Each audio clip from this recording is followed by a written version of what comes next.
Welcome to the Fresh and Fired Up podcast. I'm your host, Dr. Emily Marshall, here with my co-host, the one and only Haley Pindle is back. Welcome back. Thank you. It's good to be back. We are here to help you function at your best in health and fitness. And we usually say business, but I don't know, more and more it just feels like life. Like this is just going to help you function in everyday life better. So let's get fired up. Let's get fired up. We're here to make sure that you have the best life possible. It's true. And we are back from last week's part 1, the secret supplements every woman needs for peak health.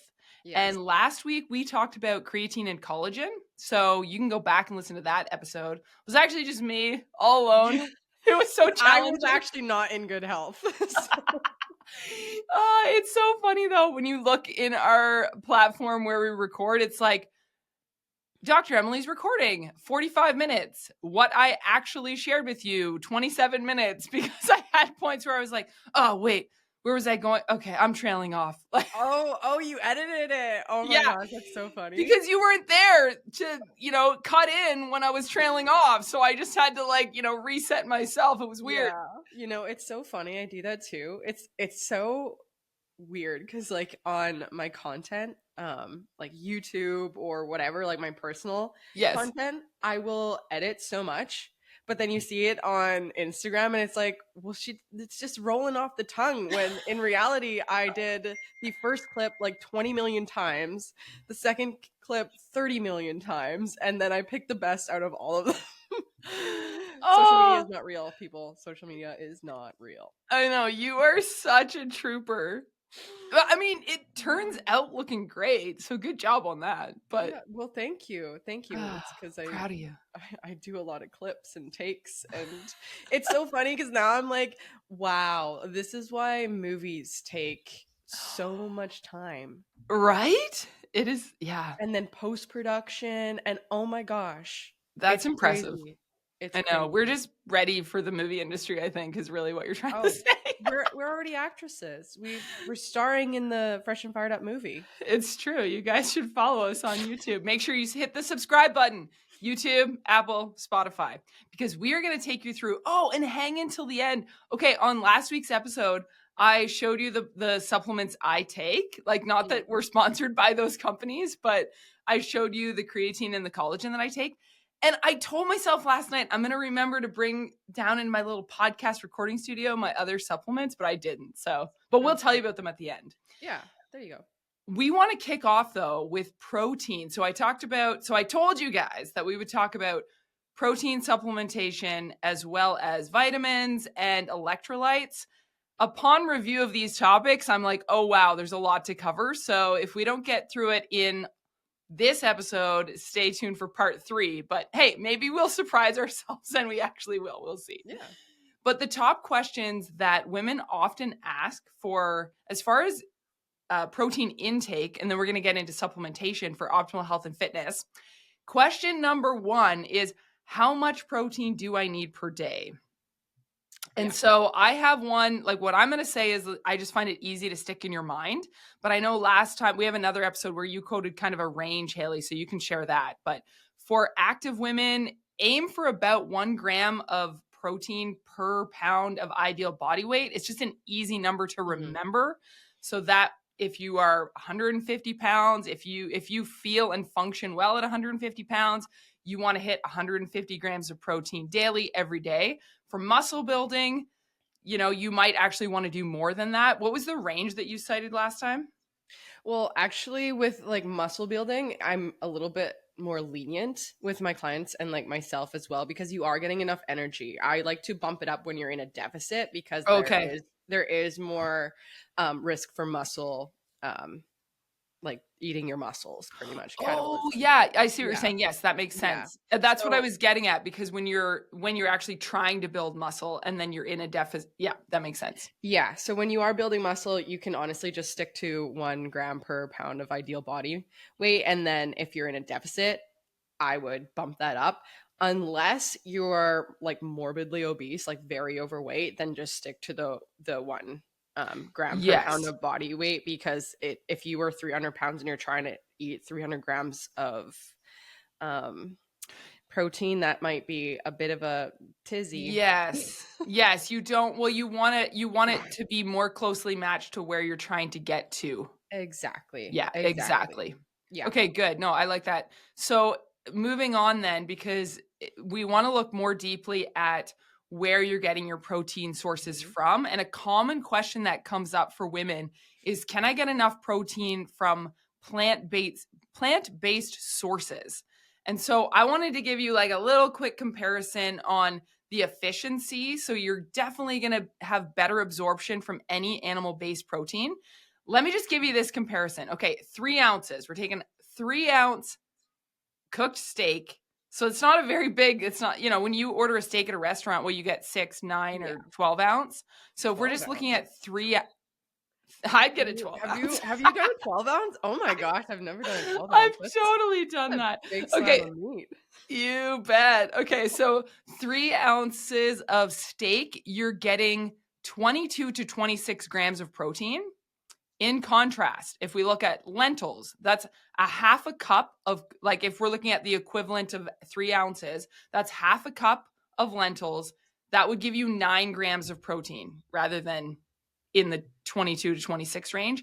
Chickpeas, half a cup, that gives you 7.5 grams of protein. Tofu, half a cup, that gives you 10 grams of protein. Quinoa, half a cup, gives you 4 grams of protein. Peanut butter, 2 tablespoons, that's 32 grams of peanut butter, gives you 8 grams of protein. So just looking at the amount that you physically have to consume is going to be way less, way more bang for your buck when you're actually getting an animal-based protein. Yeah, and like calories per protein ratio, like peanut butter, oh my gosh. It's so good. Is it not like absorb the best?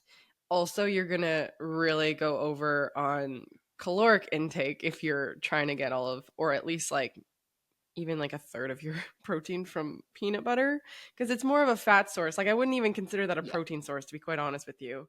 Yeah, well, I wanted to cite it because it's things that people look up, that they think, right? So we need to break down some of these preconceived notions, because some of the reason, or a lot of the reason why you think that is because companies are marketing these products to you that way. It doesn't mean that that's actually your ideal source of protein. Yeah. And fun fact too, those oatmeal packs that have like protein, or those granola bars that are like protein bars? Yes. It's like there's probably 2 or 3 more grams of protein than regular. So like what protein?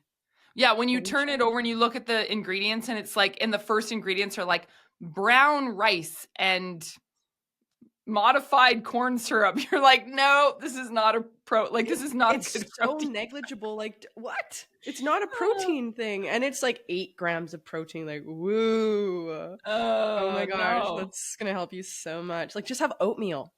Yeah, literally. Or 3 ounces of steak. Like that's not even a lot. Have some eggs in it. Like it's just eggs are so great. The marketing part of it, I think, is where a lot of people get confused with. So it is confusing. I agree. It is. So when is the best time to consume protein for muscle recovery and weight loss? Do you have any thoughts on that, Haley? Before and after exercise, for sure. And for women in like peri or postmenopause, right before bed, 15 grams of like a casein protein. You want to have the 9 essential amino acids in it, especially leucine, because especially when you get older and postmenopausal women, like it is so much easier for you to lose muscle mass.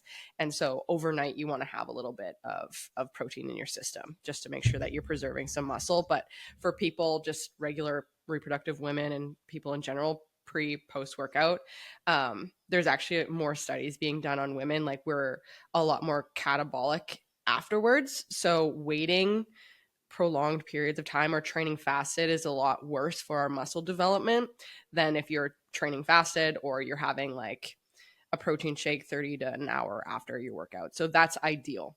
Yeah, that's good. However, just if you're starting from the basics, just get enough protein in a day. That's your only goal. Yes. And then work your way up from there as things get easier. And then you can kind of fine tune your protein intake for optimal health and optimal performance.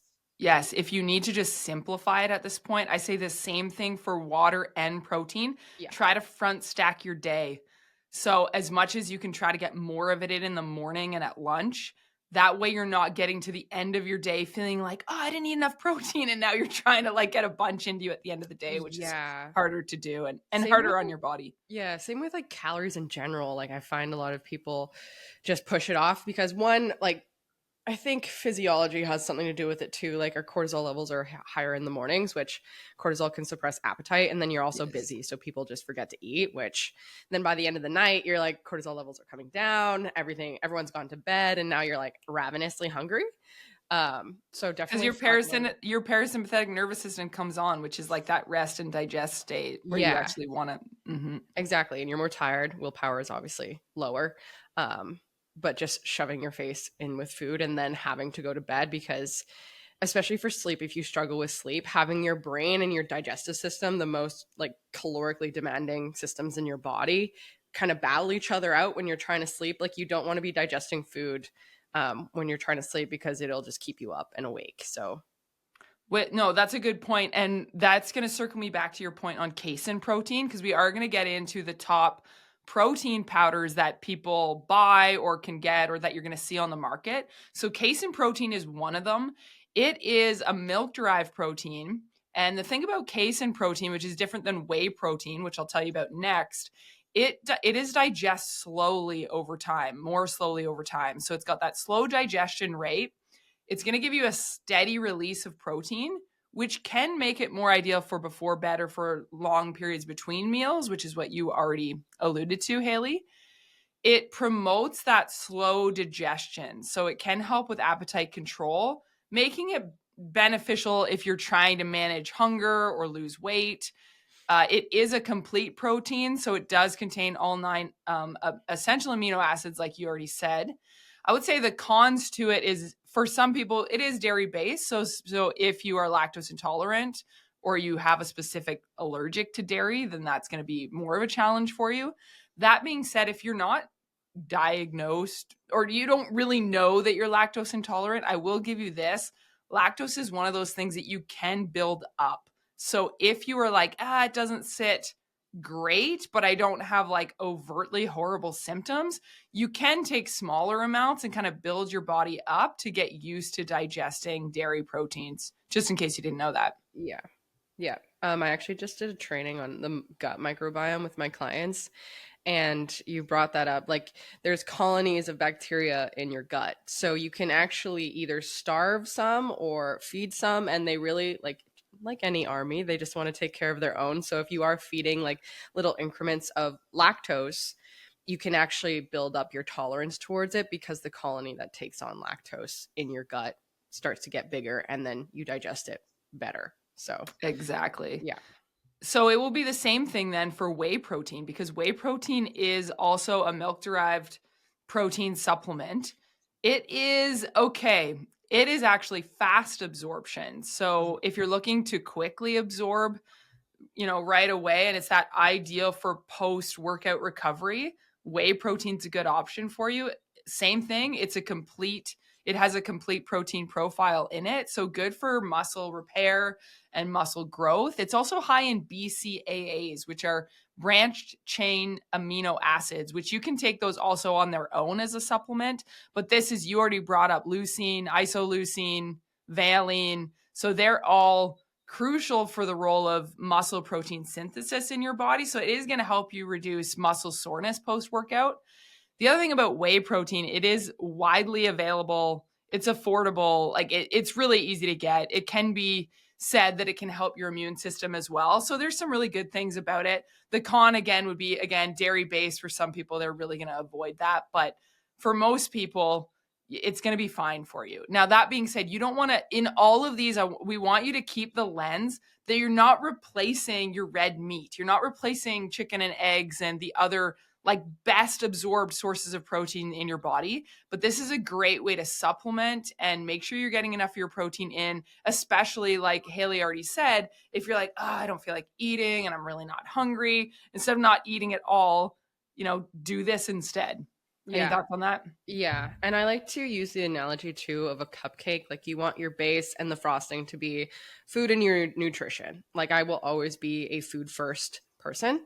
And then the sprinkles can be your supplements. Like they're just there to add a little bit of spice, right? So if the bulk of your protein intake for the day is coming from like protein bars and protein shakes and all that, like I would probably say that you have gut issues and you're probably bloated all the time, and to switch some of those for actually real sources of food like eggs, meat, things like that won't affect your digestive system as much. Totally. Side note for parents as well. One thing that I do with my kids is, because think about kids always want like carbs and sugar. They're just going to hound you for it, right? So we have this, they love making pancakes on Saturday morning. I'm like, no way. You're not making a huge mess right before school. We're not doing midweek pancakes here, people. Saturday mornings, fine. We can do pancakes. But some really easy ways to supplement and even make a pancake for your kid is I make protein pancakes. We use our whey protein powder, and yogurt. So and I do a high fat yogurt. It's got eggs in it. It's got yogurt. It's got protein powder. We use rice flour because rice flour is easier to digest than some of the other carbohydrate flours like wheat, or even just any of the pea protein, or not protein, but even like pea flour and stuff like that. Rice is going to be an easier option on your system. So just as a side note, like to kind of open your brain a bit, is you can add protein into things for your kids. I do that for even if they're like, they want peanut butter. I will literally like mix whey protein powder into their peanut butter little spoon, and they'll have it on a spoon, right? And they love that. So there's ways you can add more protein in for your kids. Because remember, it's not just about, if you are a parent, it's not just about you. It's also about how do you pass these habits on to your kids without having like a ridiculous battle at every single meal and snack time. Yeah, I love that. Just the balance of adding protein to your peanut butter. I remember I used to do that all the freaking time. That is so funny. I'd get that, obviously this is different now, but I get like Kraft peanut butter and I get a big spoon and I just eat it. Oh, or those my goodness. saltine crackers. I'd put saltine crackers and peanut butter. I'm sorry. Yeah, no, it's fine. That was just... You know what though? It's good. It is interesting though when you eat natural, if you've had natural peanut butter and then you go back to Kraft, you're like, oh, well, no, Kraft has like a natural peanut butter option. Yeah, they do. They do. Yeah, but I mean like the non-natural peanut butter that has more additives, if you go back and you try it and you haven't had it, like for me in years, I'm like, what is this? It's really sweet, I find. Like I've been eating natural peanut butter. One, I don't go through it nearly as fast, which is really funny because it's not as sweet. And I'm like, I could take peanut butter, I couldn't. But like when I had Kraft and like Skippy and Jif and all of those ones, it was really sweet. And I'd find any kind of thing to put it on. But now that's changed because I went to natural. Funny. Or almond butter is really good too. And Costco, oh my gosh, we're going on a tangent. It's fine. Costco has this peanut butter. It's like a mix of nuts and it's literally crack cocaine. Oh my goodness. I think the biggest thing to think about nut butters is, again, because they can be like addicting. Yeah. Is if without getting too nitty gritty and making you overthink everything, is we're just talking about protein here. So we're not even into like, well, what's your ratio of omega-3 to omega-6? If you're consuming too many nuts, you're messing with that profile. But then you're also, are you high allergen? So, what's the levels of phytic acid? Phytic acid has a high binding capacity for all your micronutrients. So, okay, I'm spewing this out to say there is a lot to it once you actually get into the nitty gritty. The purpose of this podcast is not for us to drive yourself crazy, because there's a lot of you on here are trying to heal your food relationships, right, Haley? Yeah. Which is like, you don't want to be overthinking every biochemical in your food. Yeah. At the same point, I really always come back to, what are your energy levels? What's the quality of your sleep? Are you able to train and feel good and recovered after? And if not, you want to ask yourself, okay, do I need to shift the amount of something that I am consuming? Have I started to drift into, I just eat nut butter all the time, and now I'm not eating the red meat source or the eggs or a banana even, right? Exactly. And just keeping variety in your diet is super important. Like I used to be very like I'd only have one source of carb, one source of meat. And now every week when I do my meal prep, I switch it up because every food has different micronutrients, nutrients in it. And it's really good, not only for your gut diversity, but also like just the colonies in there to switch up your sources. So your fat sources, your carb sources, your protein sources, just switch them up week to week just to keep it fun. And also like it's really healthy for your relationship with food to just try new things and get different kind of like omegas, like I said, different vitamins, minerals, everything like that. Yeah, and you're going to have your favorites. Like when it comes to fish, I love salmon, but I mean, we have white fish in our fridge right now that I'm going to cook for supper, even though I'm like, white fish. I like salmon better. I just like salmon better, but I'm like, no, because I've been exposed to it for so long. I like it, but I'm saying I'm talking about if you have favorites, right? Yeah. You can have your favorites, but kind of force yourself. We always talk about forcing yourself out of your comfort zone to be like, you know, it's okay to expose your gut and yourself to not your favorites all the time as well, right? Because we all know I just eat steak every day. That's come up enough times. But I got to eat some ground beef too, right? It's got all that collagen mixed right in there. Exactly. But back to protein powders. So we already talked about whey protein, casein protein. Plant-based protein, we talked about somewhat, you know, not the protein powder. You can get plant-based protein powder, not paste, based. And these are often sources like peas, brown rice, hemp, soy. I could go on a whole tangent about that because there's lots of different things biochemically that does in your body that is not the best for, like, it's just not going to help you feel your best. That being said, if you are, you know, if you're stuck on like, I need to stick to this vegan or vegetarian based diet, then that would be the one that you're going to go with. Yeah, exactly. And it's very subjective, right?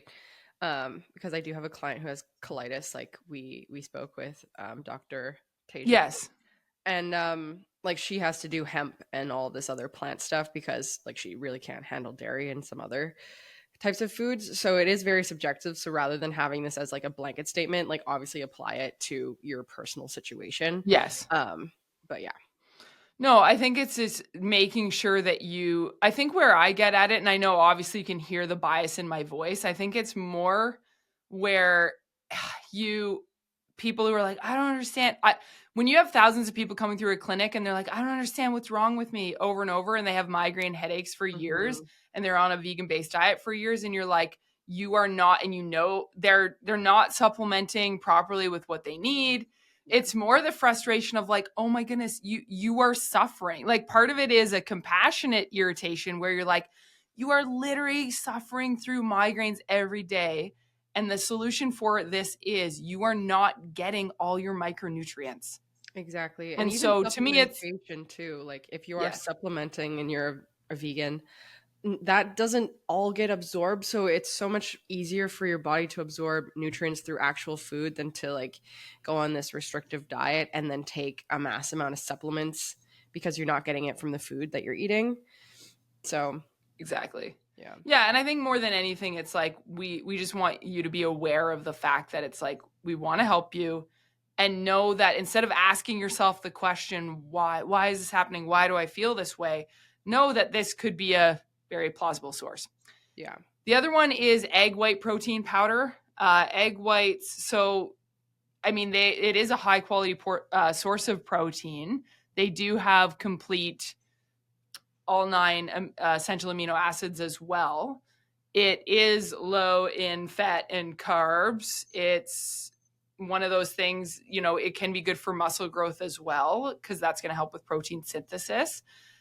Some people, there's potential allergen there with eggs. I don't know. I haven't looked into a ton, but people will say, I've heard people say this, we're like, oh, you eat too many eggs, you're going to get allergic to them. And I'm like, dude, that's the opposite. That's not how it works. Like we eat a ton of eggs over here at the Marshall house. So the 6 of us. And when I'm doing like mass, I'll do banana and egg together and I will blend it and then I'll make like banana egg crepes. Or sometimes we just fry them up and just eat them like scrambled eggs. Dude, in the summertime when everyone's outside even more and super active, I've got a big massive griddle. I'm cracking 22 eggs into that bowl and we're eating it like it's, and my boys aren't even teenagers yet.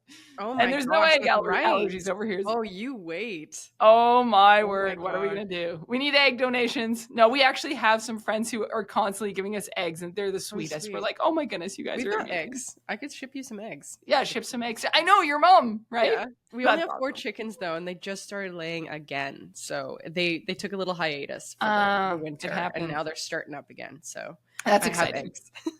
The other protein powder is collagen protein. We talked about collagen on last week's episode, so you need to go back and listen to that episode. That's all we're going to say on that. Yes. And make sure you share it as well. Exactly. And like it. Yeah. Like, subscribe, share with a friend. And the last thing is, the last one that I had on my list was you can get beef protein powder. It is a processed form of beef, like it's a literally powdered beef. Mm-hmm. It is super rich in amino acids. It's low in fat, if we care about that, depending on calorie. I mean, fat is not bad. Let me clarify that. You need to have fat in your diet, because I think that one, we've talked about that on previous episodes. Yeah. Don't fear fat, people.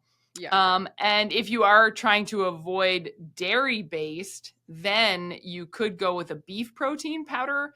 A lot of people, the biggest complaints with it are taste and texture. Like it's a lot stronger. Like you mix it in. Don't mix it into a smoothie. It's not good. I was going to say the taste there, I would have a little, because I definitely like to make my food taste good. And I know there's people who are like just strictly like functional food. Yeah. Fuel. I'm a little more like that. Yeah, I know that you are. And I'm definitely I just don't care. I'm like, I need it to taste good, or else like I have this fear since I come from like binge eating. I'm like, I need to taste my food and make it taste good, because it's just like, it's a waste to me. It's like, it's a waste. Well, and I think even from a young age, people will show a higher emotional connection with food. Yeah. Like I've always had a fairly low emotional connection, and I also, I don't know, it's interesting, right? Like it's hard. We all have these different backgrounds, and like, where does that come from? Yeah. Like I'm not highly motivated by food, but I know, like, I look at my oldest daughter very much is, and I'm like, okay, this is interesting. Like just processing how our brains look different, and or what am I trying to say? Not our brain. I'm not looking at her brain. Our brains work different. I said look different. You knew what I meant. Yeah, I know. Yeah. Anyways, so let's do a quick summary then. Quick summary: whey protein, fast absorbing, help with muscle growth, dairy-based, casein, slow release of amino acids, ideal for long periods without food, also dairy-based, plant-based, targeted towards vegans. Just be careful with making sure you're getting your full amino acid profile. Egg white protein, high quality protein, may have taste issues. Beef, high quality protein, totally complete, but definitely has taste issues. And then collagen, great for joints, skin, etc. Listen to last week's episode. That's my summary. Yes, that's an awesome summary. All right. So let's move on to multivitamins. So some of the big questions that come up for, are you getting all the vitamins you need? Well, first of all, you can get blood tests that check all of your levels. So that's cool, but not a lot of people do that. But number one question is, do I really need to take a multivitamin, or can I get all the nutrients I need from my food? You want to start with this one? So I think you can get them all from your food. And honestly, I think multivitamins are a bit overhyped. Yes, I agree. Yeah. It's just like you said, you can get tested. And if you don't know where you're lacking, like why would you take one if your zinc levels, if your iron levels are at a good amount, like why are you taking more? Like it just doesn't make sense. It just gets processed through your body. So I have mixed feelings about it. It depends on the person and if they are actually deficient in vitamins or minerals. One that I will always say is magnesium, because it is very easily depleted by your body. So that is one to take. That is a really good one. But in terms of like multivitamins, I feel like it's subjective, and I'm not super on board with it, because I do think if you have a diverse diet, like you are getting the nutrients and vitamins that you need, and it's a lot easier to absorb rather than through capsule form. Yeah, and if you have a varied diet that's whole food based, you have animal based in it, you're way more likely to be already getting it. Now, if you have dietary restrictions, then yes, you could run into more issues there. I know there's lots of mixed things with like pregnancy and breastfeeding and, you know, when you have more output, but I have a good solution for you for that one. So hang tight. Don't leave yet. But before we get into the solution for you, I did want to bring up this question that comes up. What specific vitamins and minerals should a woman's multivitamin contain for optimal health? Or another way to phrase that question would be like, what do you just need? Well, you're going to need all of them. But just quick recap, you can look up any vitamin. But I find it funny is like there's so many names, right? Like even like riboflavin. Riboflavin, you can get that from heart. Eating heart, I know, eating beef heart, you know, but that is vitamin B2. So when you say B vitamins, each B vitamin also has a name. So just in case that's confusing, I think that can get confusing for people. Yeah. So just be aware of that. So like folate is a B vitamin, but it's also called folate, right? They all have a name and then a letter/number. Yeah. So just to give you a quick, like magnesium, it supports muscle function. It can reduce cramps. It can help with sleep because you already brought up magnesium. Yeah. Vitamin and there's B. 1,000,001 different types. Like, again, yeah, do your research because magnesium is a blanket statement. There's glyphosate, there's citrate. Like there's so many different types and they're for different purposes. So just what you need, then apply that. Yeah. And we can also like reach out to us because quite frankly, we want to keep this podcast going. We want to keep it valuable for you. So anytime we're getting questions in, it's a great way for us to be like, oh, guess what? Other people probably have this question. And then we can address it for you on future episodes without getting too much into the weeds when we're covering big topics today. Yeah. But we could hone in on more of, and I mean, you can search obviously like, oh, why does my body need vitamin D and calcium and iron and all of them, zinc, you already brought up. So I feel like you guys can look into more on that and then let us know if you have any specific questions. We're more than happy to answer you in the comments or DM us or whatever. We're going to get back to you. Or Haley's going to get back to you. Emily will ghost you. Yeah, you're probably going to get back faster. Serial ghoster. Watch out. I know, watch out. Well, during Lent right now, I'm on media less. It's part of my Lent fast. It's actually been great. So all my down timers go on at 3 p.m. and they don't come back on until after 8 a.m. the next morning. My brain, Claire, remember I talked to you, but I'm like, oh, I don't feel clear right now in my brain health. Yeah. Man, even just that amount of time is like expanding my mind. That's a whole other conversation. But yeah, I would love to have that conversation next episode. Honestly, I think it feels so good. At times it's a little anxiety provoking because I'm like, I want to check. Oh, did this person send me, like you want to check, but then I realized how much I hyper check things. Anyways, let's not get into all that today. We want to stick to, okay, what multivitamin would you recommend? And this is my solution for you. I recommend, why am I having trouble speaking, Haley? You tell me. It's too early in the morning and you weren't on socials last night. So now your brain is foggy again. Oh, that's what it is. Okay. Well, my recommendation for you is dehydrated beef organ supplements. Yes. And you can get them in a capsule so you don't have to like drink it down with the taste. You don't want to do that. Now, that being said, because whenever I bring this up, this is a huge solution. Like we're going to talk more on future episodes about, what is a normal menstrual cycle and how can we help our menstrual cycles. And if you are bleeding a lot and you're not in the menopausal phase yet, we need to get into more episodes on that, and we will. I will often say to people, are you consuming red meat? Are you consuming any organ meats? And then instantly most people are like, no. Like, they're like, what do you mean? I'm like, liver, spleen, heart. They're like, oh my goodness. Ugh. Like people seem grossed out. So ideally you want to just take a chunk of liver and eat it. Raw liver, cooked liver, doesn't matter. People don't want to do it though. So your alternative is you can get dehydrated organ, like all of the ones that I already listed. They're extremely nutrient dense and some of them have more nutrient density in certain areas. So like whether it's kidney, like if you're actually consuming kidney organ, I know it sounds gross, but they're going to put that all in a capsule form. We actually sell them in our clinic. There's a plug if you're local to Peace River. The reason that we sell them in our clinic is because we always take them and we were like, we need to get more people taking these because they're so great for you. Yeah, I have reverted back to a supplement when I discovered that they actually exist. Because I got into eating liver. You might be proud of me. Good job. And then I quit, so don't be too proud. No, we go on and off too. Okay, We haven't had it in a while. Well, when I first tried to start, my first coach actually, he ate liver, and like then I looked into the benefits of it and I was like, you know what, let's give this a try. And so I tried to mix it with my ground beef and put some bacon in it just to make sure, like just to have it taste a little bit better. Me lean into it, and oh my gosh, like I gagged so much. Like the metallic taste I can't do. So the supplements, so much better. You don't taste it. You get all the benefits, and you can just eat regular food and you don't have to cook liver. And here's a hack for you though. If you are a couple hacks. One, if you're eating liver, keep in mind that they do have different flavors. Like when my husband hunts and he kills an elk and it's like fresh elk liver, it's so good. Or I've had fresh moose liver. Define good.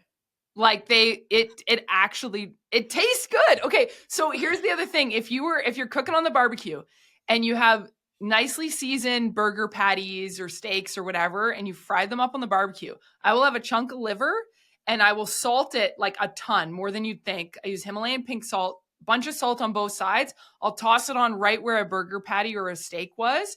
It picks up some of the flavor from the burger or steak as it cooks. Plus, it's super salty, which helps the flavor of the liver. And you don't want to overcook it so that it's like you're eating dog food. You want it to be somewhat raw in the middle. You're scaring me right now. And then the other one is you can cut up raw liver into like pill-sized chunks. Oh, I've heard of that. Freeze them and then you just swallow them. Yeah. I've heard of that. I have not. I've been too lazy to do that.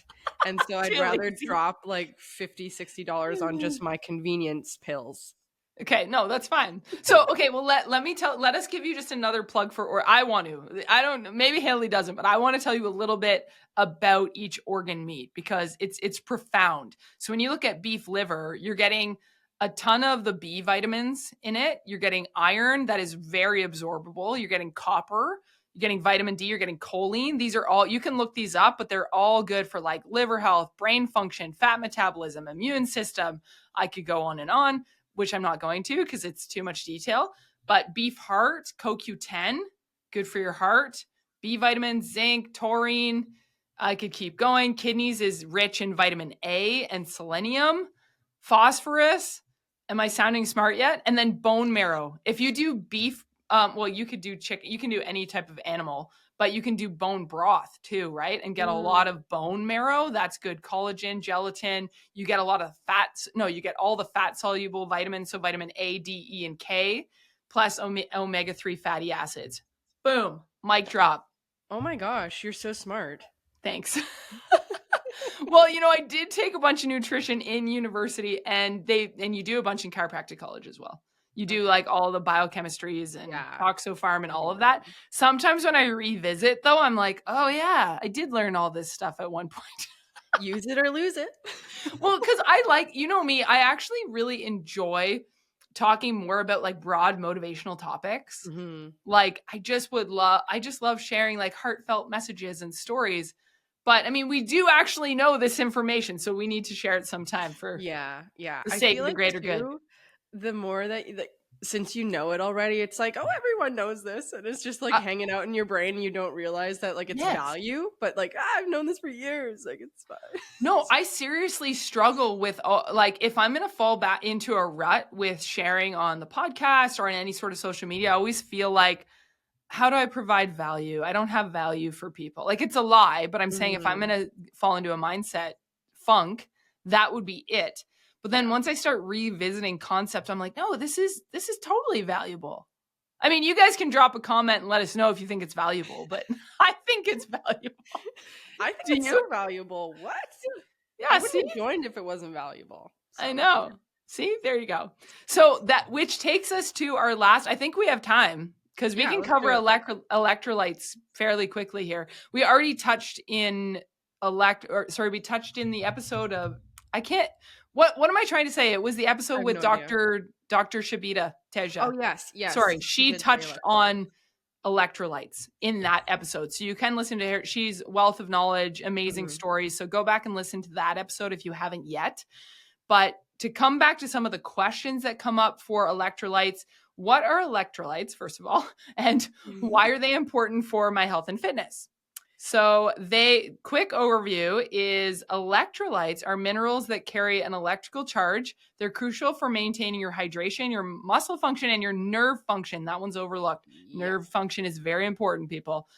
They also help with balancing fluids in your body, regulating blood pressure, assisting with muscle contraction. So these are all very important. That's why sport drinks market them this way.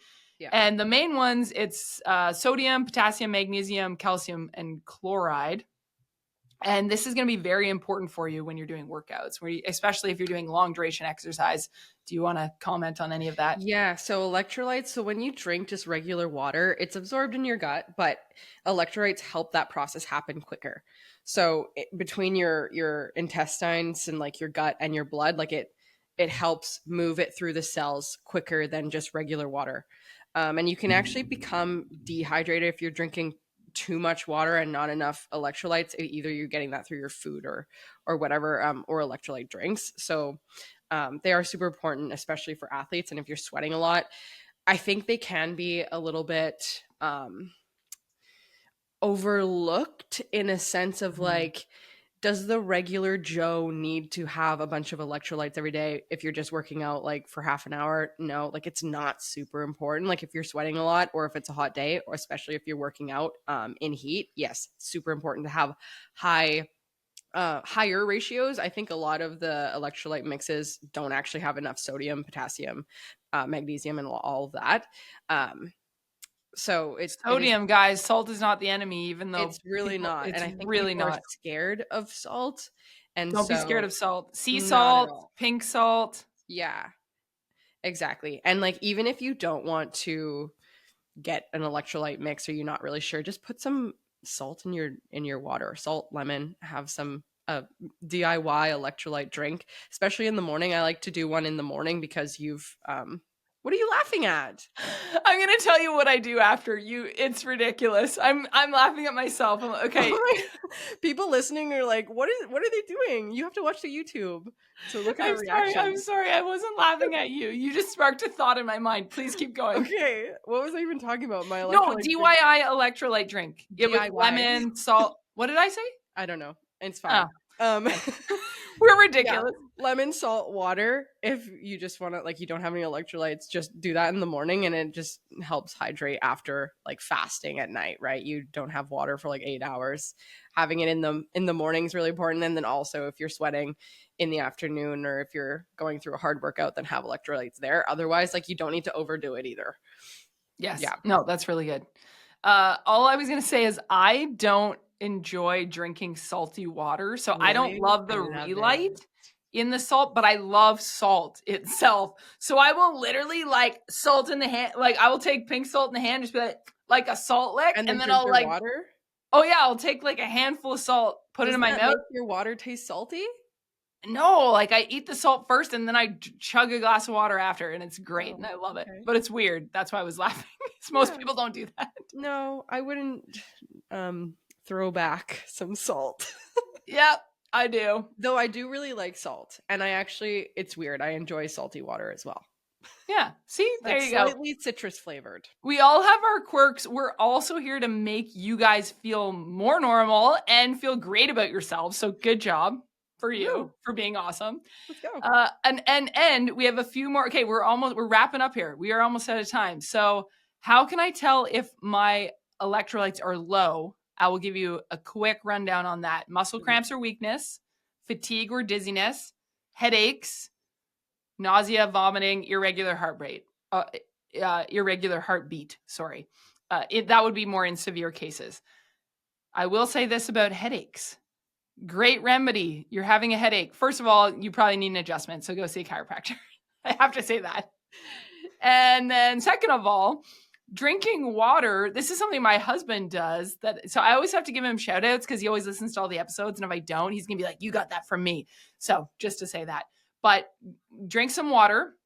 get some magnesium and salt in you at that point, and it's actually going to help your headache because of the blood pressure regulation. So side note on that. And then the last thing before we go is, what's the best way to replenish your electrolytes during or after exercise? Because people get marketed sport drinks. We already told you about, you were saying that for the morning, your lemon and salt. What about specifically like after a workout? For workouts, like intra or after, I like the ones that are high potency. So some of the brands I actually work with, it's called Insulted. I love the name. It's so funny.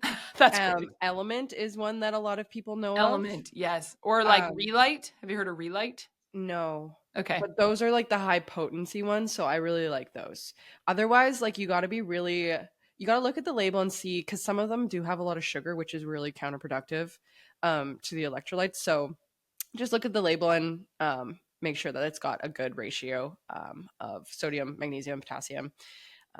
Also whole foods, bananas, potassium, coconut water, potassium and sodium, yogurt, calcium. And so, you can look at the ideas of actually in your foods as well. Yes. And as far as I said that I would say the other supplements that I take, so I definitely take vitamin D. I take a liquid form of vitamin D. We live really far north, so especially more so in the winter.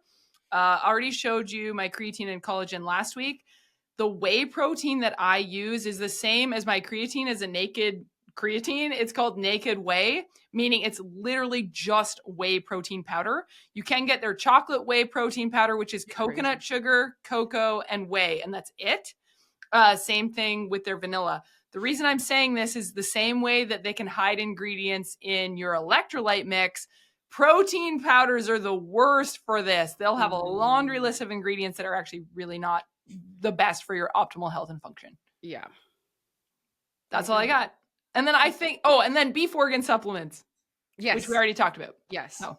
Yes. It doesn't need to be this big extravagant stack, right? I feel like a lot of these health and fitness people, like the true health and fitness people, have very minimal stacks. That's us, the true health and fitness people. Well, yeah, obviously. Yeah, I know. Obviously. What are you even talking about? No, I mean, because, everyone thinks their opinion's right. But this is not just our opinion. This is research, guys. This is facts. Facts. And if our facts change, we'll let you know. Yeah. Science is ever changing. So yeah, well, we're always discovering more, right? We are closed-minded, that's for sure. Totally. We are all for the growth and the health and optimal function. Share this episode with a friend and make sure you share part 1 as well and part 2, because this is going to be super helpful. Rate, review, click that subscribe button. And in the meantime, be free, feel fresh, and live on fire.